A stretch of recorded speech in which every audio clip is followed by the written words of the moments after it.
Olá, vamos lá. Seguinte, a gente vai falar hoje sobre os mecanismos fisiológicos da tosse, o mecanismo fisiológico da tosse.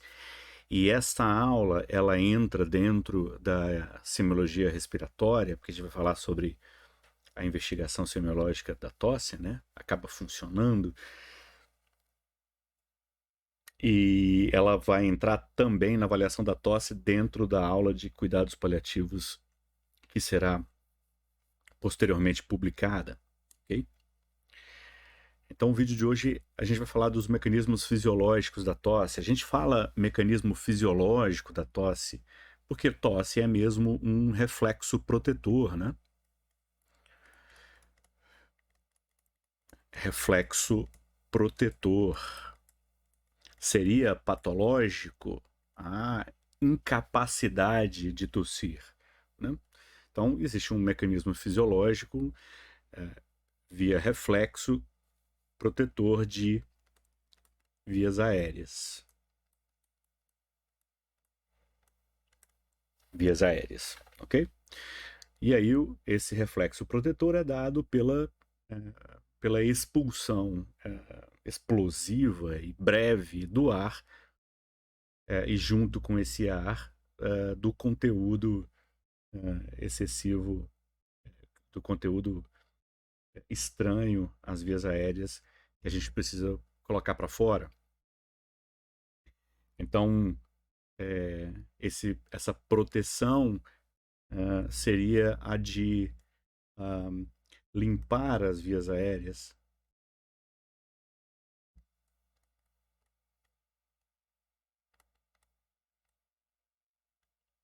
do excesso de muco. Aliás, a produção de muco já é para proteger, né? A presença de debris celulares e de algum objeto estranho. Ok? Ok. Bom, a tosse, então, é um, um reflexo protetor e, como todo reflexo, ele tem um braço que a gente chama de aferência.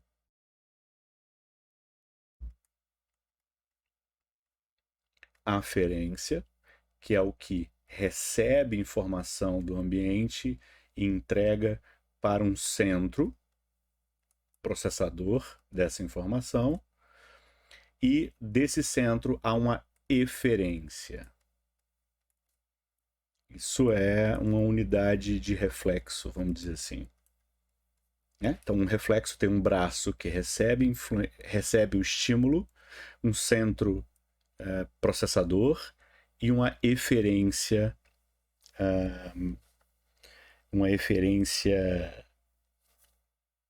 motora, vamos dizer assim, ou de resposta, né? Então aqui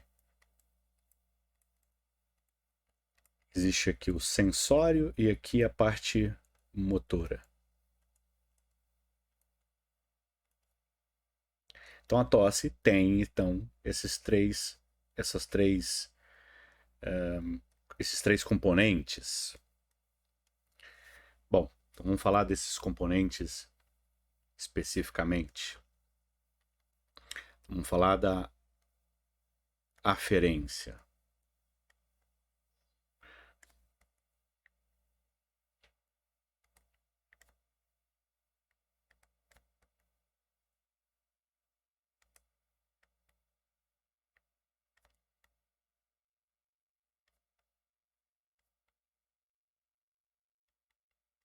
Aferência. Ok. Bom, existe um estímulo, ele é detectado por um receptor. Esse receptor tem uma via aferente que vai levar isso para um centro processador. Ok? Bom, a aferência da tosse, ela tem então como estímulos possíveis, uma série de estímulos mecânicos, físicos e químicos. Então, estímulos mecânicos, químicos. Então, no químico aqui a gente tem, por exemplo, amônia, estimula a tosse, né? Ácido ou álcali, ácido básico também, salina hipertônica, salina hipotônica, salina tanto hipertônica quanto hipotônica, são alguns dos estímulos que são detectados na periferia. São detectados por 3 tipos de receptores.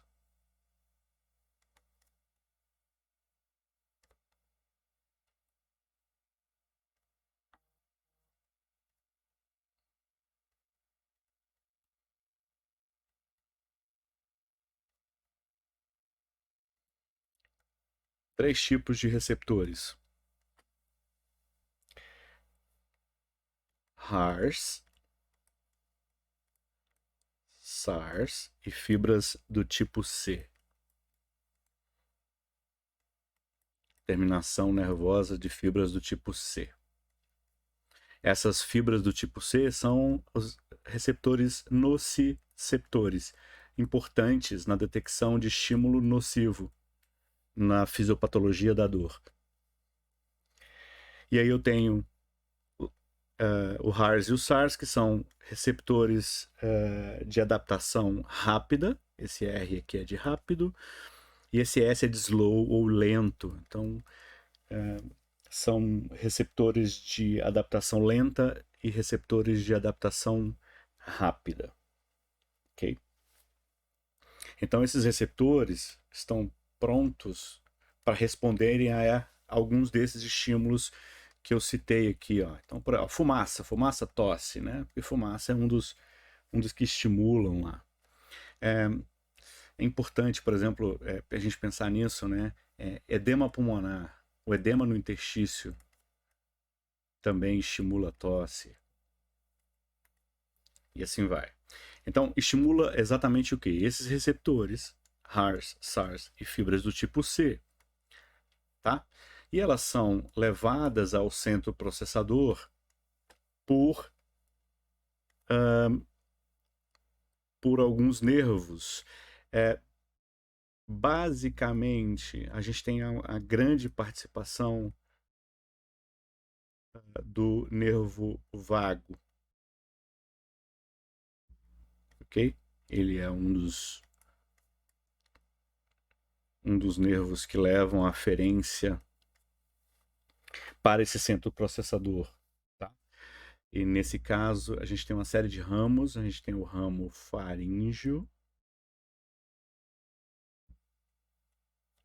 a gente tem o ramo superior laríngeo, ou laríngeo superior, laríngeo superior, e tem os ramos pulmonares. Então, se você prestar atenção, recebem estimulação, estímulos de tosse de via aérea inferior, basicamente pelo vago. A faringe, vias aéreas superiores, faringe, face, a gente tem como via para o centro processador da tosse, o trigêmeo,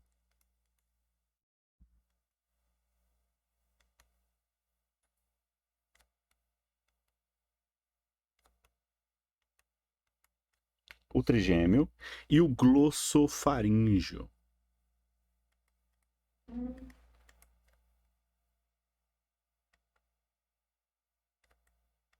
Glossofaríngeo. Então, por exemplo, é o trigêmeo faríngeo. É pelo trigêmeo que leva informação aferente para esse centro processador quando você coloca o cotonete no ouvido e você tosse. É via trigeminal. Então existem receptores de tosse dentro do ouvido. E por isso que a estimulação do ouvido pode provocar tosse e por isso que é possível que alguém com otite média tenha tosse. Ok. Então, esse é a aferência da tosse. Eu tenho, então, estímulos vários, físicos e químicos, mecânico, fumaça, amônia, ácido, base, salina hipertônica, salina hipotônica, edema pulmonar, broncoconstricção, olha só, lembrei de um outro, olha só, broncoconstricção da asma, broncoconstricção. Então, esses estímulos aqui estimulam esses receptores, HARS, SARS e fibras do tipo C, que por essas vias nervosas, nervo vago, trigêmeo e glossofaríngeo, leva a um centro processador da informação da tosse. Esse centro processador, ele vai estar no sistema nervoso central, obviamente, né? Vou desenhar aqui.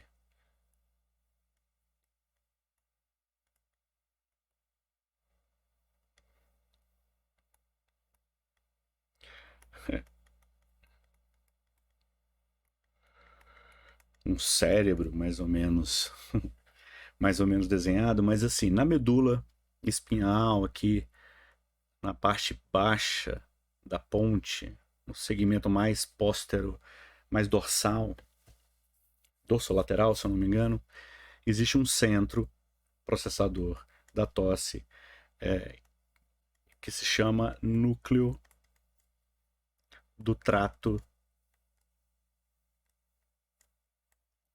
solitário. Núcleo do trato solitário. Ok? Ele está conectado muito proximamente aqui dos núcleos de controle respiratório. Tá? Esse núcleo do trato solitário recebe essas informações de aferência e produz uma resposta motora, uma eferência, que é o que vai produzir os efeitos mecânicos para que possa para que a gente possa expulsar de forma eficiente conteúdos indesejados de dentro das vias aéreas inferiores. Okay? Essa eferência ela é feita também pelo vago. Okay? Então, o vago tem uma função aferente e eferente. Okay? E pelos nervos espinhais.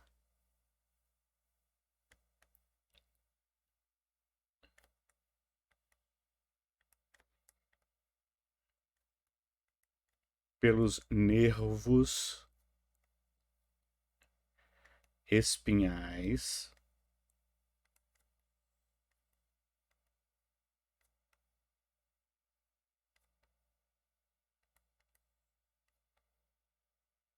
e assim, nervo espinhal desde C3 lá em cima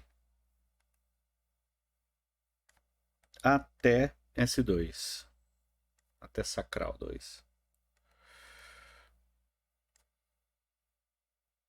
E o nervo frênico.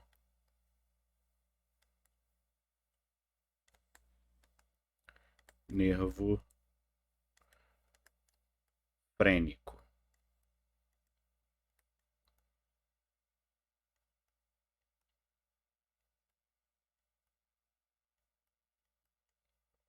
Ok?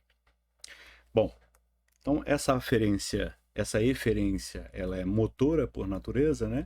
E ela vai produzir o efeito mecânico de expulsão violenta do conteúdo indesejado de vias aéreas.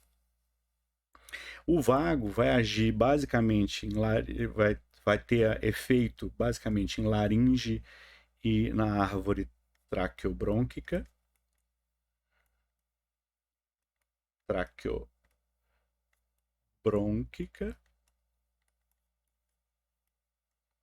Ok? E aqui vai ter, por exemplo, o efeito para fechar a glote, para que se possa aumentar a pressão intratorácica para expulsar o conteúdo. E o nervos espinhais de C3 a S2 e o nervo frênico. O nervo frênico, então, obviamente, vai cuidar aqui do diafragma. E essa musculatura aqui, essa inervação espinhal toda de C3 a C2 vai cuidar então da musculatura intercostal, músculos intercostais, a musculatura da parede abdominal, então os retos abdominais, por exemplo, né? O assoalho pélvico, não é à toa que vai até S2, né? O assoalho pélvico também faz uma contração para poder ter a expulsão do conteúdo de ar dos pulmões, tá? Então, essa é a eferência esperada para poder produzir a tosse.